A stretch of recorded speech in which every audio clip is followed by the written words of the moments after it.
Motivation क्या है, आइए जरा देखते हैं साथियों। मोटिवेशन के नाम पर आज हमारे पास लिखी पंक्ति है, पढ़ाई वह पड़ाव है जो आपको ऊंचाइयों तक ले ही जाएगा, बस पढ़ाई रोकना मत। ये तो बहुत कॉमन सी बात हो गई, ये कौन बताता है? बचपन से सुनते आ रहे हैं, घर वाले कह रहे हैं पढ़ लिख लो तभी तो बनोगे कामयाब। अब पढ़ लिख लो तभी बनोगे कामयाब, ये तो बहुत बार सुना है, लेकिन क्या वाकई में ऐसा होता है क्या कि पढ़ने लिखने से कामयाब बनते हैं? क्योंकि जिस तरह का स्टैटिस्टिक्स हमें दिखाया जाता है उसे देख करके तो हमें ये लगता है कि यार पढ़ने लिखने के बाद सरकारी नौकरी मिल गई तो कामयाब है, अदरवाइज तो फिर कामयाबी किसी बात की है।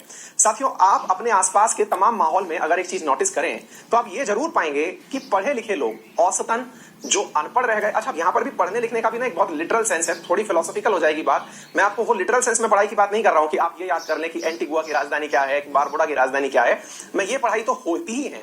असल में यहां पर पढ़ाई का मतलब है कि पढ़े तो सही लेकिन गुणे नहीं। गुणे का मतलब आपने पढ़ाई तो करी लेकिन आपके अंदर फीचर आए ही नहीं पढ़ाई वाले, तो आपकी वो पढ़ाई व्यर्थ है। क्योंकि मैंने आपसे अक्सर कहा है कि बहुत सारे अधिकारी बनने के बाद भी पद से हटा दिए जाते हैं। रिसेंटली आपने काफी सारे ऐसे उदाहरण देखे हैं जिसमें कि कई कलेक्टर्स को किसी ना किसी चलते कोई उन्होंने पब्लिक में ऐसा ऑफेंस किया जिसके चलते उनको अपने पद से हाथ धोना पड़ा।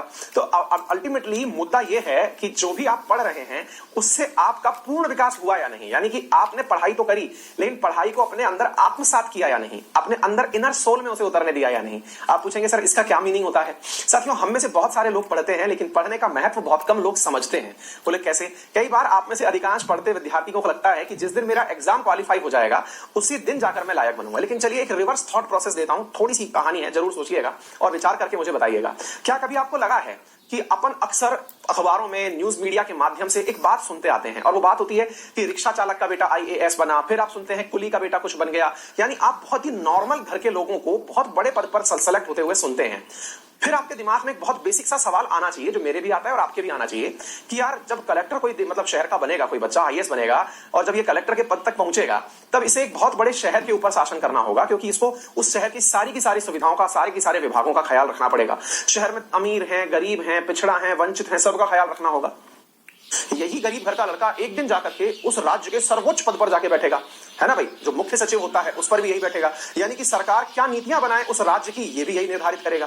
फिर अगर ये सही से प्रमोट होता रहा तो एक दिन देश के सबसे ऊंचे पद कैबिनेट सेक्रेटरी पे भी जाके बैठेगा। भाई कोई ना कोई तो बैठता ही है ना वहां जाके, तो कैबिनेट सेक्रेटरी रैंक पर भी बैठेगा। लेकिन एक बहुत बड़ी बात यहीं पर मेरे दिमाग में रहती है और आपके भी रहनी चाहिए कि क्या कारण है कि वो छोटे से घर से यात्रा शुरू किया हुआ व्यक्ति पूरे 135 करोड़ के भारतवासियों का भविष्य निर्धारित करने की लायक स्थिति में पहुंच जाता है।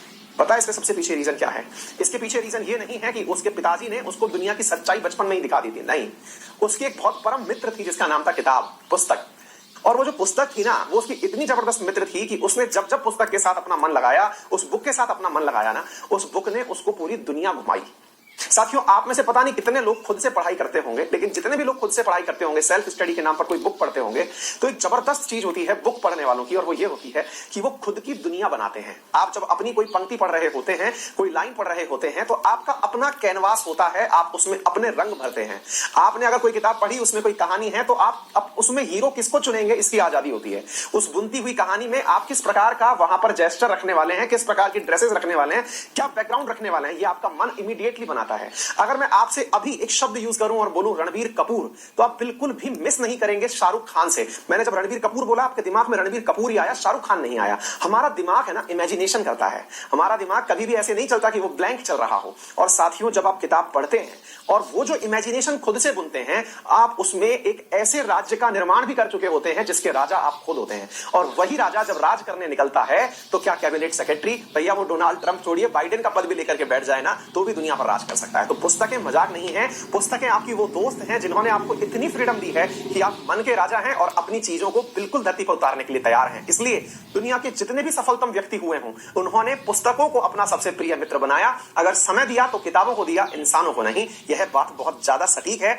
जीवन में उतारिएगा। ये जीवन में पुस्तकों का महत्व है। हालांकि बहुत कम समय में बड़ी सारगर्भित बात मैंने आपको बताने का प्रयास किया है, लेकिन इसे अपनाइएगा और जानिएगा कि किताबें कितनी अल्टीमेट मित्र होती हैं। और अगर आपने भी ऐसा ही फील किया है तो मुझे कमेंट बॉक्स में थम्स अप करके जरूर बताइए। मेरे साथ में इस समय उपस्थित हैं सौम्या, रेखा, सौरभ, विशाल।